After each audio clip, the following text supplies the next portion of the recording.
Hello guys, in this video I'm going to show you how to add a how to add a board to your workspace in the Trello app. But before that, don't forget to subscribe, leave a comment down below, because at 10,000 subscribers I'm going to show you my whole YouTube revenue statistics and growth strategy. So without further ado, let's just jump right into it. First we have to open up the Trello app, and here it usually opens up in the boards section, right here. But from here, you have to tap in the top left corner on the three lines, and then go into a workspace.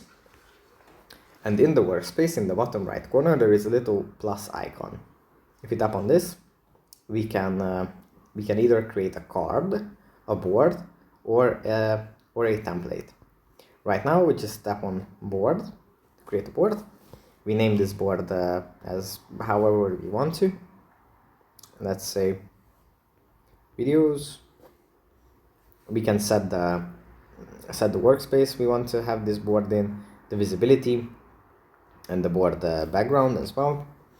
And we just tap on create board and done. That's pretty much it for this video. Hope it was helpful for you guys, and I'll see you in the next one.